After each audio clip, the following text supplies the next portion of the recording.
Hauna mikrofoni. Acha kukudanganya. Kanisa si roho ya mtu. Kanisa selon la définition. Ni kusanyiko ya watakatifu. Kama tuko hapa sisi ni watakatifu. Si nous sommes ici en Seigneur, nous sommes des saints. Ouais. Tu peux dire ton nom et puis tu dis Saint avant ton nom. Saint Jonathan. Sinon, je n'ai pas le droit d'être dans l'église. Mais ce n'est pas là que je voulais aller. Si les enfants d'Israël demandaient la manne, ils étaient fatigués au fait de manger une certaine nourriture, n'est-ce pas? Et Dieu leur a dit, je vous donne la manne, je vous donne la carte. Mais quand la manne venait, manne, c'est ma manne. Alléluia. Quand la manne venait, elle était déjà, vous voyez comme les nourritures, je cherche une nourriture là qu'on vend, mais tu peux manger d'ici, quoi, au début, mais par exemple, sardine. Vous voyez la sardine? Ça vient. Si tu veux, moi je mange trop. J'aime pas d'abord qu'on m'a préparé, j'aime quand c'est ici dans ton endroit. Mais si tu veux, tu prépares. Si tu veux, tu amènes, tu ajoutes la sauce. C'était ça la main. Alléluia. La question je vous pose. Si la nourriture que les Israélites préparaient venait de la terre, était préparée partant là dans le brasseau, si le brasseau dans la casserole, mais tout était préparé là-bas.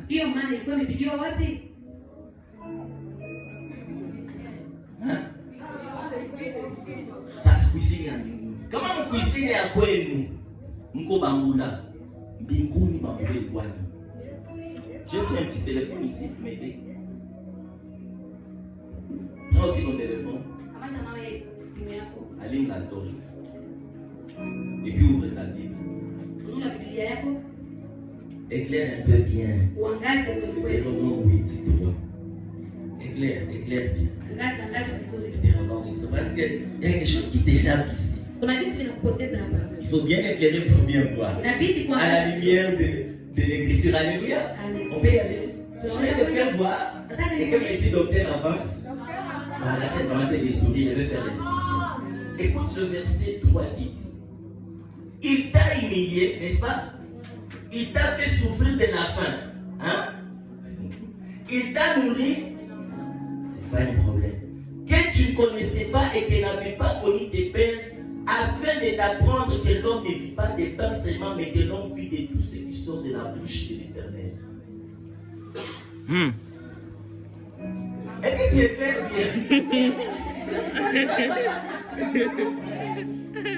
Il t'a humilié, il t'a fait souffrir de la faim, et il t'a nourri de la manne que tu ne connaissais pas et que tu n'avais pas connu tes pères, afin de t'apprendre que l'homme ne vit pas de pain seulement, mais que l'homme vit de tout ce qui sort de la bouche de l'Éternel.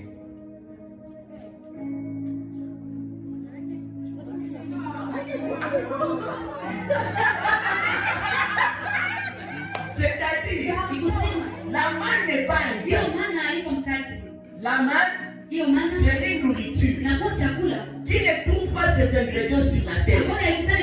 Mais ses ingrédients sont dans les cieux. Les cieux, c'est le domaine de Dieu. Et la Bible dit, cette manne, elle est venue pour te prouver une chose, que l'homme ne vit pas du pain seulement, parce que le pain est préparé dans la terre. Mais l'homme vit de la manne.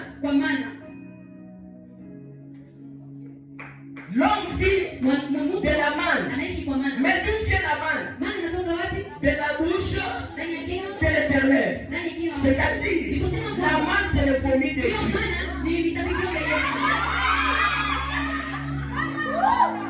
Voilà pourquoi la manne est appelée une nourriture d'humiliation.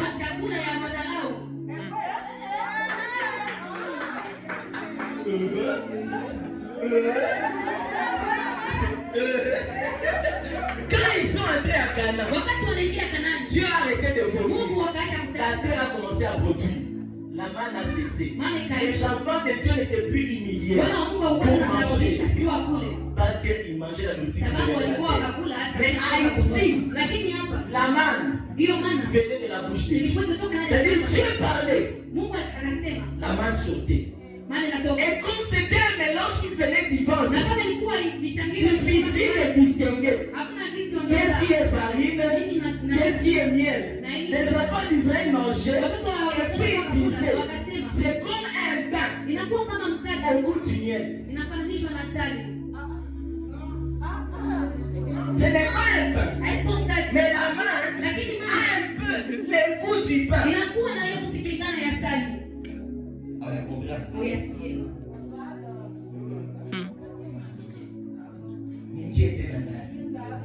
La main, quand on parle du pain, c'est une constitution terrestre. Le miel, c'est une constitution terrestre. N'est-ce pas? Donc l'homme en fait parvient à expliquer l'inexplicable par ce qu'il sait. Mais en vrai, la main n'était pas le miel et c'était pas le pain. La main, on ne sait pas c'est quoi. Mais pourquoi les enfants d'Israël ont gardé le goût du pain? Vous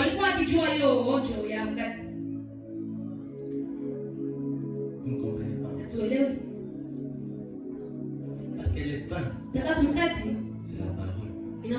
Tout ce qui sort de la bouche de Dieu a un goût du pain. Aussi, on mangera quoi? Dans la terre promise, on mange quoi? C'est qui sort de Dieu a le goût du miel. Voilà pourquoi Dieu est aimé. Même quand c'est humiliant, mais si ça vient de Dieu, il y a le miel dedans. Voilà pourquoi Satan vient auprès de Jésus.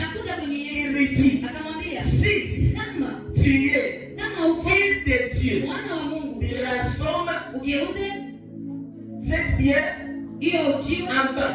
Qu'est-ce que Dieu lui a dit? L'homme ne vivra pas de pain seulement, mais de tout ce qui sort de la bouche de l'Éternel. Je me répète, tu ne vis pas de pain seulement, mais tout ce qui sort de la bouche de l'Éternel, tu en vivras. Autrement dit, avec ou sans les pains, tu peux vivre.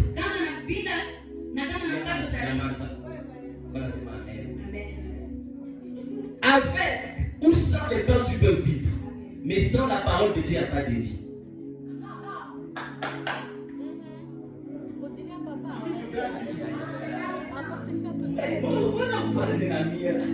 L'homme ne vivra pas des pains seulement, mais de tout ce qui sort.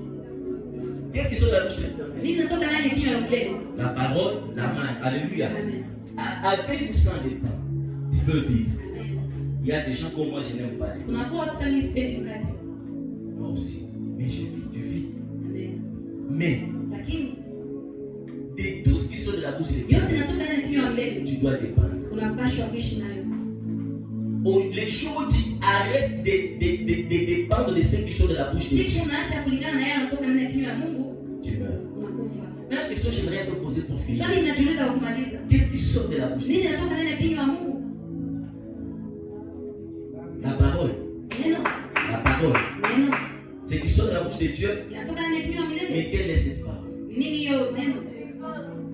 C'est une parole vivante. En somme, en définitive, ce qui sort de la bouche de Dieu, c'est le miracle. Dieu a créé les cieux et la terre par.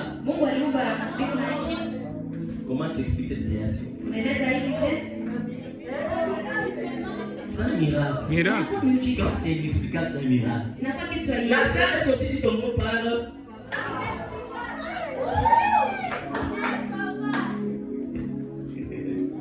Voilà pourquoi la Bible dit l'homme ne vivra pas de pain seulement, mais de tout ce qui sort. Et encore la Bible dit le juste vivra. Et la Bible dit la foi vient de 5 ans, et ce qu'on attend fier, pas de la Bible, mais de la parole de Dieu. C'est-à-dire, s'il faut devenir millionnaire, selon ceux qui sont de la parole de Dieu. Peut-être que tu ne comprends pas.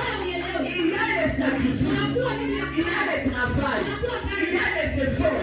Mais s'il n'y a pas la parole de Dieu, tout le travail que tu fais, il n'y aura pas de vie. Voilà pourquoi la Bible dit, en Dieu, nous avons 3 choses.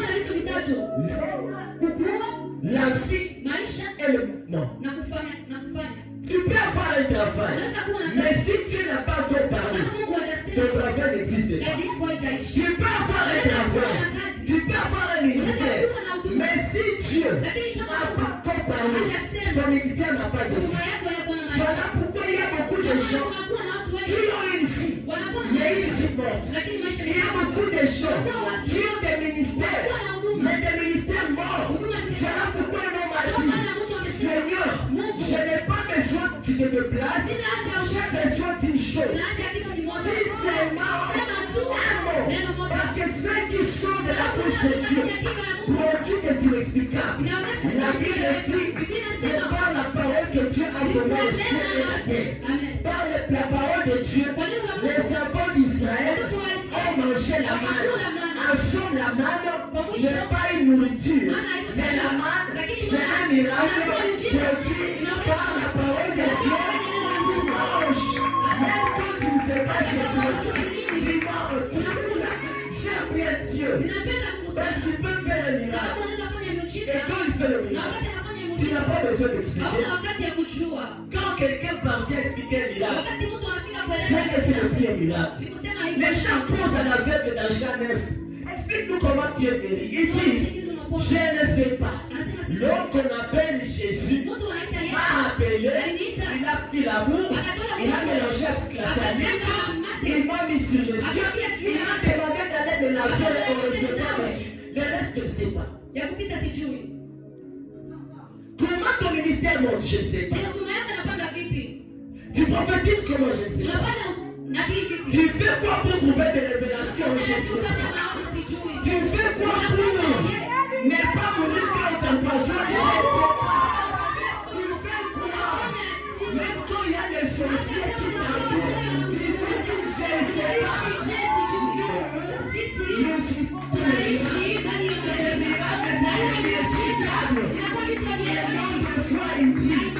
Nous apprenons une chose. Il y a des inexplicables qui sont à deux vivre. J'ai pris que Dieu fasse une chose dans ta vie que tu ne sauras pas expliquer. Comme dans Ézéchiel, il a dit, je suis sur le point de faire une chose qui étourdira l'oreille de quiconque n'entendra pas. Il est temps de cette vie que Dieu fasse quelque chose au travers de toi. Pour celui qui n'entendra pas, il posera la question. De qui est-il fils? De qui est-elle fille? A-t-elle étudié où? A-t-il fait quelles études? Quelle est dans le Seigneur? Par la grâce de Dieu qui le bénisse. Par le miracle. Tu n'as pas besoin d'avoir de connaissances. Quand la grâce de Dieu te localise et te remplit, merci Eniab. Assez l'armée. Il ne sera pas tué de rien. Mais lorsque la grâce de Dieu viendra sur toi, avec la force, une chose avec laquelle tu ne seras sous. Tu parviens à tuer, non pas les soldats, mais un géant qui, quand il arrive en gueule, il a un protocole. Il y a des gens, quand tu vois ton ministère, tu vois leur ministère, tu dis je ne peux pas passer. Il marche avec des espoirs. Mais Dieu va faire une chose. Quand les dons de Dieu sont, la grâce de Dieu te localise. Il y a des gens qui ont donné le choix. Toi, tu vas jamais. Les paralytiques se marchent. Il y a des théologie. Mais quand toi tu vas commencer les prodiges vont se passer. Je déclare et je prophétise sur ta vie que la parole de Dieu soit lancée sur toi. Cette parole qui est capable de faire au-delà de ce que nous pensons et imaginons. Que cette parole accomplisse quelque chose d'inexplicable dans ta vie. Que ta famille ne sache pas te comprendre. Que l'entourage ne saura pas comprendre. Il y a des choses que ça se passe dans ta vie. Toi-même tu te regardes et tu dis, ça c'est moi ou ce n'est pas moi. Il y a des fois tu regardes ce que Dieu fait dans ta vie. Tu regardes ton passé. Tu pleures, tu dis, je n'ai pas mérité ceci. Mais parce que la grâce de Dieu m'a localisé. Qu'il en soit ainsi longtemps. Qu'il en soit ainsi longtemps. Il y a un homme qui a dit, Babisusu, Bamatati, Nabonumba, Babé.